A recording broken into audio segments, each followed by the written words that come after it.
ہم کہتے رہے کہ بہت اچھا ہے, بڑی اچھی چیزیں ہیں, بڑا اچھا ملک چل رہا ہے, بڑی کامیابی حاصل کر لی, ہم نے تبدیلی لے آئے ہم, مگر this is wrong. In my view the country is at the moment bankrupt and it is not a going concern. The balance جو آپ اس وقت اس کو اکاؤنٹنگ ٹرم میں بنائیں گے تو یہ کنٹری بینکرپٹ. ملک دیوالیہ ہو چکا. کس کو نہیں پتا کہ پاکستان دیوالیہ ہو گیا؟ یہ ابھی کل کلاس صاحب جو یاد فرما رہے تھے.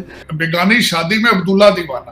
آپ کے اپنے حالات گھر کے ٹھیک نہیں ہیں کہ آپ بینکرپٹ ہو چکے ہیں اور آپ کہتے ہیں جی طالبان کو پیسے دو.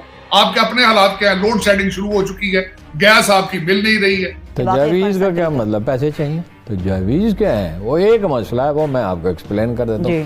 مسئلہ یہ ہے کہ بینکنگ سسٹم ڈوب چکا ہے. افسوس کی بات ہے کہ آپ کے ایک ایم این اے صاحب اپنے سر درد کا علاج کرانے کے لیے فرانس گئے ہیں, تو آپ یہی اندازہ لگا لیں کہ آپ کے پاکستان کے کیا حالات. جب آپ پہلے ڈیسائیڈ کر لیں کہ یار ٹھیک ہے یہ آج بینکرپسی پہ ہم چلے گئے اور اس کے آگے ہمیں چلنا ہے, یہ زیادہ بہتر ہے بنسبت اس کے کہ آپ کہیں گے جی ٹھیک ہے اچھا چل رہا ہے جی, میں بڑا اچھا, میں یہ کر دوں گا, میں یہ کر دوں گا, میں یہ لے آؤں گا, وہ لے آؤں گا. یہ سب لوگوں کو دھوکہ دینے والی بات ہے. 2018 میں جب آپ کا سارا انٹائر ڈیفنس بجٹ جو ہے قرضوں سے ہو رہا ہو تو اسی کو دیوالیہ پن کہتے ہیں. آپ نے سب سے پہلے گھبرانا نہیں ہے. اور جب ساری آپ کے ٹوٹل جتنے ریونیو ہیں اور آپ کا قرضہ جو ہے اس سے زیادہ ہو رہا ہو اور جو انٹرسٹ کے فگرز ہیں اس سے آپ ملک چلا رہے ہوں تو پھر تو اس کو دیوالیہ کہتے ہیں. مگر جو یہ سلوشن دے رہے ہیں کہ جی اپنے آپ کو دیوالیہ مان لیا جائے, وہ اتنا آسان نہیں ہوتا. اپنے آپ کو دیوالیہ ڈکلیئر کروا لینا چھوٹی کمپنیوں کے لیے تو ٹھیک ہوتا ہے, مگر دنیا کی تاریخ میں کئی ملک ہیں, میکسیکو یہ وہ, جنہوں نے اپنے آپ کو دیوالیہ کروا لیا, ارجنٹینا وغیرہ, کیونکہ وہ یہاں تک آگے تھے. ہمارے برے حالات ہیں مگر ابھی ہم یہاں تک نہیں آئے, اور ہم ایک نیوکلیئر کنٹری ہیں, ہم نہیں افورڈ کر سکتے, سو وہ نہیں ہے. پچھلے 73 سال میں آپ کے 30 کھرب تھے آپ کے قرضے, اور ان ساڑھے 3 سالوں میں آپ کے 20 کھرب اور اس میں انکریز ہوئے. تو آپ مجھے یہ بتائیں کہ وہ کدھر جا رہے ہیں, اور آپ کا پیالہ خیرات مانگنے والا ابھی پھر خالی.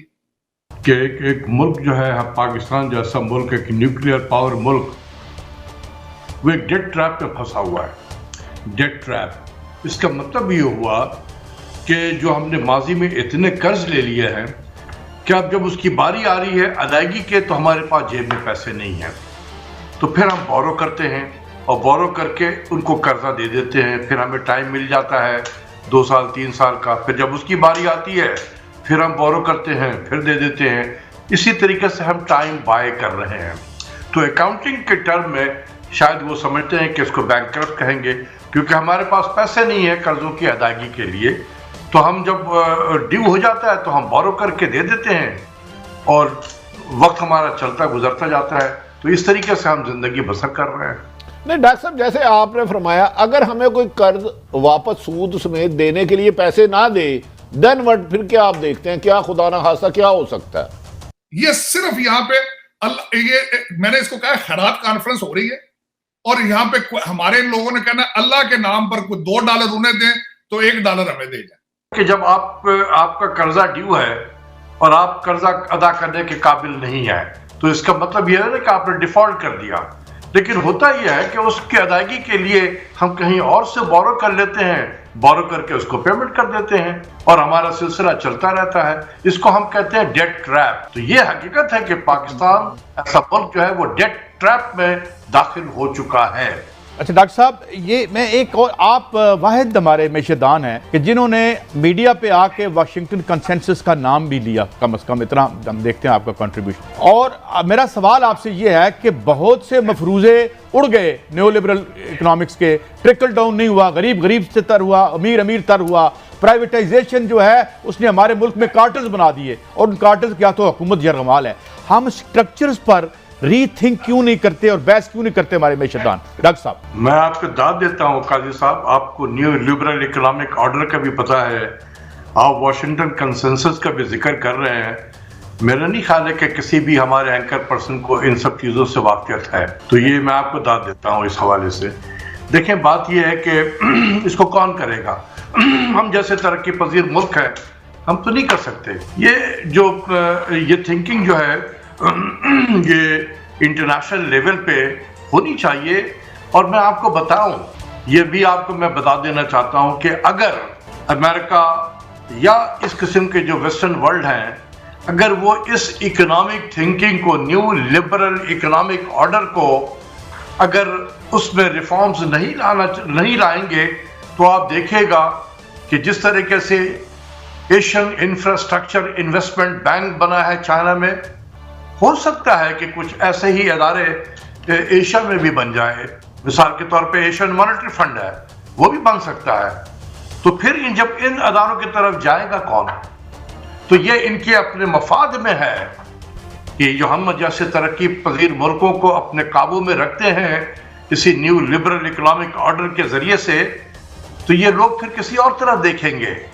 تو میرا صرف یہ کہنا ہے کہ یہ بڑے بڑے جو ملک ہیں پاورفل ملک ہیں یہ لوگوں کو ہم جیسے ترقی پذیر ملکوں کو مجبور نہ کریں کہ ہم کسی اور طرف دیکھنا شروع کر دیں.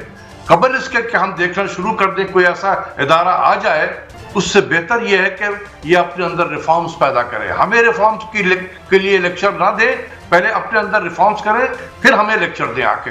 ڈاکٹر صاحب میں اپنا وزیر اعظم پاکستان کو کوٹ کروں گا. جب ان کا الیکشن ہو رہا تھا انہوں نے کہا تھا کہ دعویٰ کیا تھا کہ میرے پاس جو اکنامک ایکسپرٹ ہے انٹرنیشنل سٹینڈرڈ میں ان میں ایک نام انہوں نے لیا تھا عاطف میاں کا. میں ان کا ایک انٹرویو سن رہا تھا 3 سال پہلے. انہوں نے کہا پاکستان کا جو ایشو ہے وہ قرضہ نہیں ہے, پاکستان کا ایشو یہ ہے کہ جو ہم قرضے لیتے ہیں وہ نان ڈیولپمنٹل ہوتے ہیں. مطلب ہم قرضے لے کے ترہائیں تروہیں دے کے سیاست چلا رہے ہیں. اگر قرضے ہم ایسے لیں کہ ہم اس سے ڈیولپمنٹ کریں, پیسہ بنائیں اور ان کا قرضہ واپس کر دیں, تو آپ اس تھیری کو کس طرح سمجھتے ہیں؟ دیکھیں ٹیکسٹ بک میں تو یہ بالکل صحیح کہتے ہیں اور وہ ہے بھی ایک پروفیسر آدمی, تو انہوں نے کتابوں میں جو لکھا ہوا ہے بالکل صحیح انہوں نے کہا ہے کہ ہم قرضے لے کر جو ہے نان ڈیولپمنٹ جی ہاں نان ڈیولپمنٹ یا ڈے ٹو ڈے ایکسپینڈیچر میں لگا دیتے ہیں اور ترقیاتی پروگرام میں نہیں کرتے ہیں, کچھ ایسٹ کریٹ نہیں کرتے ہیں, اپنی اکانومی کو مضبوط نہیں کرتے ہیں کہ جس سے وہ آپ ڈیٹ کی سروسنگ کر سکتے ہیں. تو یہ کتابی باتیں ہیں, اچھی لگتی ہیں کتابوں میں. ہم جیسے ڈیولپنگ کنٹریز میں جو ریئل لائف اکنامکس ہے وہ کتابوں سے ذرا مختلف ہوتی ہے. تو مجھے ان کے تھیوری پہ ان کے جو باتیں کی ہیں اس میں کوئی غلط نہیں کہا ہے, انہوں نے بالکل صحیح کہا ہے. لیکن یہ کتابوں والی باتیں ہیں, یہ بالکل ایسے ہی کتابوں والی باتیں ہیں کہ اگر کسی ملک میں انفلیشن بڑھ رہا ہے تو انٹرسٹ ریٹ کو بڑھا دو.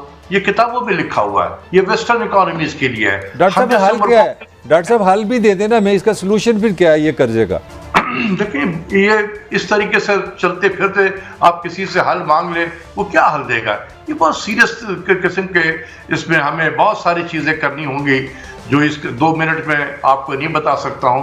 صرف یہ میں بتاؤں گا پرائم منسٹر کو کہ اپنے ارد گرد کے لوگوں کو پہچاننے کی کوشش کریں. اب دیکھیں لیکن یہ کہ میرے خیال میں اس وقت جو آپ کی پاکستان کے حالات ہیں وہ مجھے کوئی اچھے لگ نہیں رہے ہیں. تھنگز آر چینجنگ ریپڈلی اور اس کا پاکستان پہ پتہ نہیں کوئی اثر ہوگا نہیں ہوگا. جو چینج آئے گی, میں نے آپ کو بتایا تھا کہ یہ 73 سال کا گند ہے یہ, اور ڈیپینڈ کرتا ہے کہ لوگ سیریس کتنے ہیں.